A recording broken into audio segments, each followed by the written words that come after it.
കുട്ടികൾക്ക് ഇംഗ്ലീഷ് സംസാരിച്ചു പഠിക്കാനായി കിഡ്സ് ഇംഗ്ലീഷ് 5, 6, 7 ക്ലാസ്സുകളിലെ കുട്ടികൾക്കായി എല്ലാ ശനിയാഴ്ചയും പൊതു അവധി ദിവസങ്ങളിലും ഇംഗ്ലീഷ് സംസാരിച്ചു പഠിക്കാനായി റെസിഡൻഷ്യൽ ക്യാമ്പുകൾ. കിഡ്സ് ഇംഗ്ലീഷ് ബാച്ച് അഡ്മിഷൻ തുടരുന്നു.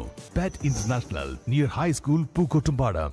പവർക്കട്ട് ഏർപ്പെടുത്തിയ UDF സർക്കാരിന്റെ ജനദ്രോഹ നടപടികൾക്കെതിരെ ഡിവൈഎഫ്ഐ വണ്ടൂർ ബ്ലോക്ക് കമ്മിറ്റിയുടെ നേതൃത്വത്തിൽ KCB ഓഫീസിലേക്ക് മാർച്ച് നടത്തി. CPM ഏരിയ കമ്മിറ്റി ഓഫീസിൽ നിന്ന് ആരംഭിച്ച മാർച്ചിൽ നിരവധി പ്രവർത്തകർ അണിനിരന്നു.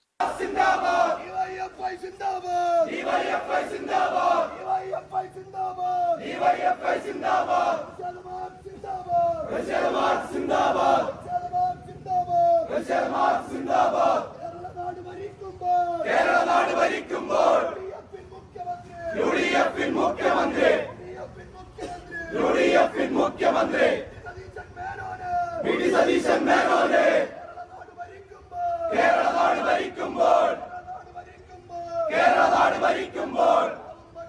KCB ഓഫീസിന് മുൻപിൽ മാർച്ച് പോലീസ് തടഞ്ഞു. തുടർന്ന് യോഗം ഡിവൈഎഫ്ഐ ജില്ലാ ജോയിന്റ് സെക്രട്ടറി ലിനീഷ് ഉദ്ഘാടനം ചെയ്തു. 2 മണിക്കൂറാണ് കറണ്ട് കട്ട്.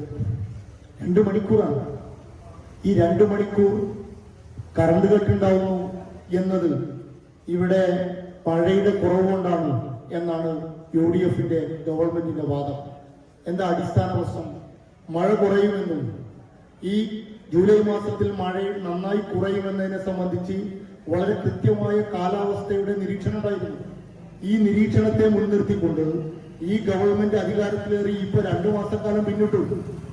ആസൂത്രണത്തോടുകൂടി വൈദ്യുതി ഈ ജനങ്ങൾക്ക് ലഭിച്ചുകൊണ്ടിരിക്കുന്ന വൈദ്യുതി പൂർണ്ണാർത്ഥത്തിൽ ലഭിക്കുന്ന രീതിയിൽ ആവശ്യമായ രൂപത്തിലുള്ള ഇടപെടൽ നടത്തുന്നതിൽ ആസൂത്രണത്തിന്റെ പിഴവ് കൊണ്ടാണ് അത് നടത്തുന്നതിന് വേണ്ടി UDF സർക്കാരിന് സാധിക്കാതെ വന്നത്.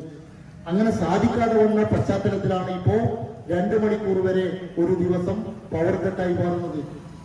ഇത് കേരളത്തിലെ UDF ഗവൺമെന്റ് വന്നു ആദ്യമായി അവതരിപ്പിക്കപ്പെട്ട ബജറ്റിൽ ചൂണ്ടിക്കാണിക്കുന്നത് വൈദ്യുത മേഖലയടക്കം സ്വകാര്യവൽക്കരണത്തിന് നിർദ്ദേശം നൽകും എന്നാണ്. അപ്പൊ സ്വകാര്യവൽക്കരിക്കണമെങ്കിൽ നിലനിൽക്കുന്ന സാഹചര്യത്തിൽ ഈ വൈദ്യുതി നമുക്ക് ലഭ്യമാക്കുന്ന രീതിയിൽ ഇടപെടാൻ റെഗുലേറ്ററി കമ്മീഷനോ KSEBക്കോ സാധിക്കില്ല എന്ന ആരോപണം അല്ലെങ്കിൽ ഒരു പ്രതീതിയെ സൃഷ്ടിച്ചുകൊണ്ട് ഇത് സ്വകാര്യ കമ്പനികൾക്ക് വിൽക്കപ്പെടാനുള്ള ശ്രമകരമായ ഒരു പ്രവർത്തനത്തിന്റെ ആദ്യപടിയായിട്ടാണ് ഡിവൈഎഫ്ഐ ഈ DYFI block president P. Shaiju അധ്യക്ഷനായി. Block secretary P. Junaid, block treasurer C. Anas, joint സെക്രട്ടറിമാരായ P. Rajeesh, CP. Pranav, NK Shabeer, CP. Vipin, P. Ajeesh, KM. Ajay എന്നിവർ സംസാരിച്ചു. News bureau, Wandoor. സ്വന്തം ഹൈസ്പീഡ് ഇന്റർനെറ്റ്, നമ്മുടെ സ്വന്തം ഇന്റർനെറ്റ്.